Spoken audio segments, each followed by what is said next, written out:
Baik, Assalamualaikum warahmatullahi wabarakatuh. Perkenalkan, kami dari kelompok 3 akan menyampaikan materi yaitu income. Sebagaimana untuk memenuhi salah satu nilai tugas mata kuliah teori akuntansi.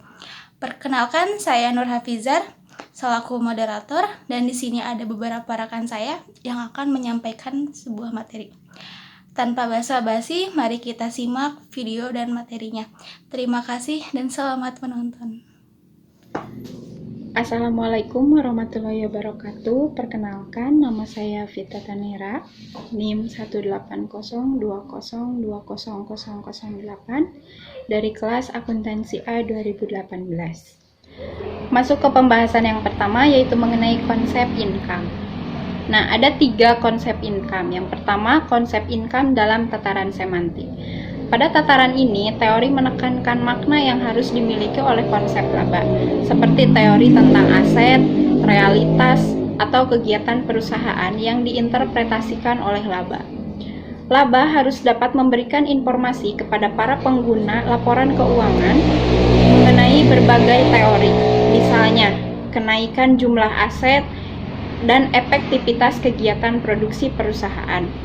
Berbagai implementasi laba dalam tataran semantik yaitu yang pertama, pengukur kinerja. Laba dapat diinterpretasikan sebagai pengukur efisiensi bila dihubungkan dengan tingkat investasi karena kedua hal tersebut secara konseptual merupakan suatu hubungan.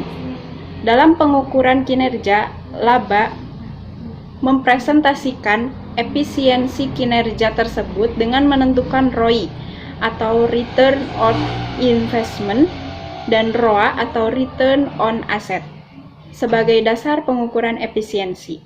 Yang kedua, konfirmasi harapan investor. Kondisi pasar yang efisien atau tidak efisien akan sangat mempengaruhi prediksi atau harapan investor mengenai laba yang akan diperoleh, sehingga keputusan yang akan diambil dalam melakukan sebuah investasi juga akan terpengaruh. Hal ini berarti informasi mengenai laba dapat dijadikan sarana untuk pengambilan keputusan investasi yang akan dilakukan. Yang ketiga yaitu estimator laba ekonomi. Laba ekonomik adalah laba dari kacamata investor yang digunakan untuk menilai investasi. Penilaian laba ekonomik harus menggunakan informasi yang tersaji dalam pelaporan laba akuntansi, sehingga diharapkan laba akuntansi dapat digunakan sebagai estimasi laba ekonomi. Laporan keuangan diharapkan cukup menyediakan informasi laba dan aliran kas yang layak serta menyerahkan analisis dan perhitungan laba kepada investor. Konsep yang kedua yaitu konsep income dalam tataran sintaktik. Pada tataran ini, teori menekankan bahwa makna laba secara sintaktik adalah selisih pengukuran dan perbandingan antara pendapatan dan biaya. Pengukuran dalam arti luas meliputi saat pengakuan dan prosedur pengakuan. Kriteria atau pendekatan dalam pengukuran laba dibagi menjadi 3, yaitu yang pertama, pendekatan transaksi atau cash basis. Dalam pendekatan ini, laba diukur dan diakui pada saat terjadinya transaksi dan kemudian terakumulasi sampai akhir periode. Pendekatan ini memiliki berbagai keunggulan, misalnya jumlah rupiah aset dan kewajiban secara otomatis tersedia pada akhir periode, serta perubahan aset dan kewajiban merupakan perubahan nilai yang diakui secara objektif. Yang kedua yaitu pendekatan kegiatan atau accrual basis. Dalam pendekatan ini, laba dianggap timbul bersamaan dengan berlangsungnya kegiatan perusahaan dan bukan sebagai hasil suatu transaksi. Pendekatan ini memiliki keunggulan dalam membantu manajemen melakukan analisis internal seperti mengukur efisiensi dan profitabilitas setiap kegiatan operasional perusahaan. Yang ketiga, pendekatan pertahanan kapital. Dalam konsep pertahanan kapital, laba merupakan konsekuensi dari pengukuran kapital pada 2 titik waktu yang berbeda. Dengan konsep ini, elemen laba diukur atas dasar pendekatan aset dan kewajiban. Dua pendekatan yang dibahas sebelumnya merupakan pendekatan pendapatan dan biaya dalam pengukuran dan penilaian elemen neraca atau aset dan kewajiban. Nilai aset dan kewajiban merupakan konsekuensi dari pengukuran pendapatan dan biaya atas dasar konsep perbandingan. Laba berdasarkan pendekatan ini berarti perbedaan nilai kapital pada dua saat yang berbeda atau kenaikan kapital dalam suatu periode. Konsep yang ketiga yaitu konsep income dalam tataran pragmatik. Pada tataran ini, teori menekankan pada pembahasan reaksi pihak yang dituju oleh informasi akuntansi. Misalnya, suatu kejadian pengumuman laba oleh perusahaan dikatakan mengandung informasi jika pesan tersebut menyebabkan perubahan keyakinan para pengguna laporan dan menyebabkan adanya suatu tindakan tertentu. Apabila tindakan tersebut dapat diyakini sebagai reaksi atas kejadian pengumuman laba tersebut, maka informasi laba dapat dikatakan memiliki manfaat. Bila dikaitkan dengan teori positif normatif, tataran sintaktik dan simantik pada umumnya bersifat normatif, sedangkan teori pragmatik akan lebih bersifat positif. Konsep yang keempat yaitu konsep income secara ekonomi dan akuntansi. Yang pertama, konsep laba ekonomi atau economic income. Laba dari sisi ekonomi murni didefinisikan sebagai peningkatan kekayaan seorang investor dari hasil penanaman modalnya setelah dikurangi seluruh biaya yang berhubungan dengan penanaman modal tersebut. Konsep ini dinyatakan dalam ukuran uang yang disebut financial capital atau dalam ukuran tenaga beli yang disebut physical capital. Kemudian yang kedua, konsep laba akuntansi atau accounting income. Laba dari sisi akuntansi didefinisikan sebagai selisih antara harga penjualan dan biaya produksi. Laba akuntansi merupakan perbedaan antara realitas penghasilan yang berasal dari transaksi perusahaan pada periode tertentu dikurangi dengan biaya yang dikeluarkan untuk mendapatkan penghasilan tersebut. Kemudian ada 5 sifat laba akuntansi. Yang pertama, laba akuntansi didasarkan pada transaksi yang benar-benar terjadi, yaitu timbulnya pendapatan dan biaya untuk mendapatkan pendapatan tersebut. Yang kedua, laba akuntansi didasarkan pada postulat atau periodik laba.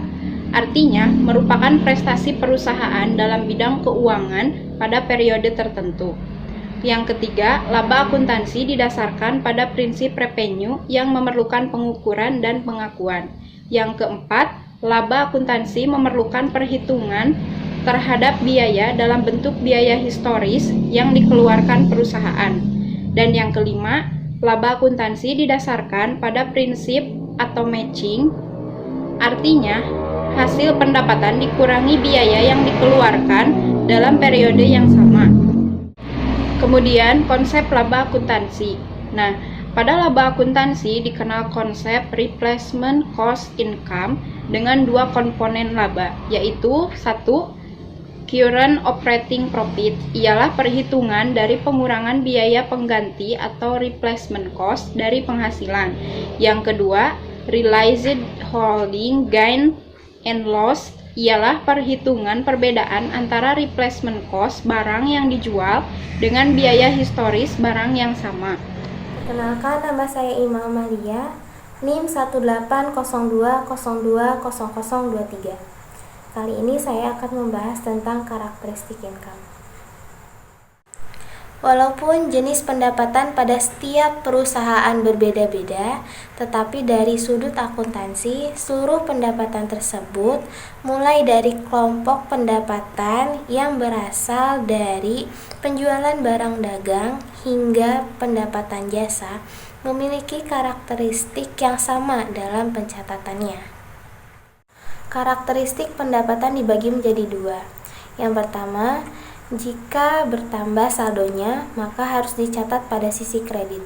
Itu artinya, setiap pencatatan pada sisi kredit akan menambah saldo pendapatan. Yang kedua, jika berkurang, maka harus dicatat pada sisi debit.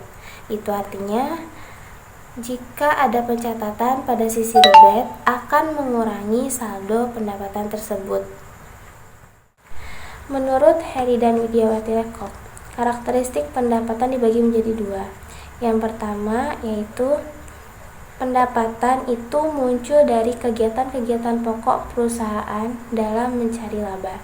Yang kedua yaitu pendapatan itu sifatnya berulang-ulang atau berkesinambungan, dan kegiatan-kegiatan pokok tersebut pada dasarnya berada dalam kendali manajemen. Perkenalkan, nama saya Leni Yuliana, NIM 180202006. Di sini saya akan membahas tentang pengakuan income. Pengakuan pendapatan umumnya diakui apabila yang pertama telah direalisasi atau dapat direalisasikan. Yang kedua, sudah dihasilkan melalui penyelesaian yang substansial atas aktivitas yang terlibat dalam proses penghasilan tersebut.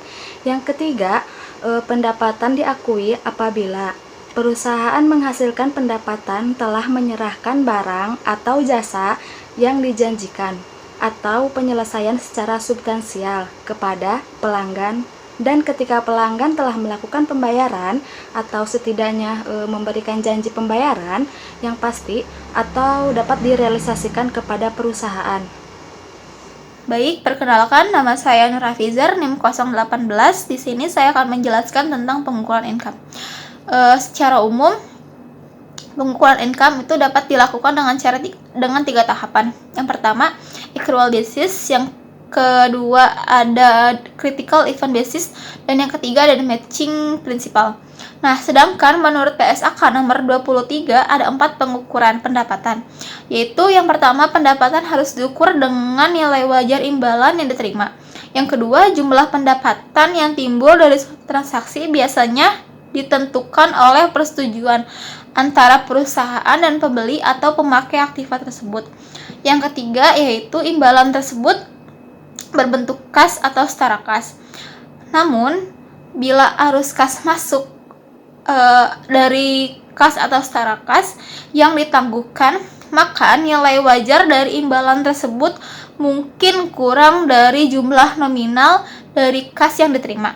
Yang keempat, bila barang atau jasa yang ditukarkan atau barter untuk barang atau jasa dengan sifat dan nilai yang sama, maka pertukaran tersebut tidak dianggap sebagai suatu transaksi yang mengakibatkan pendapatan.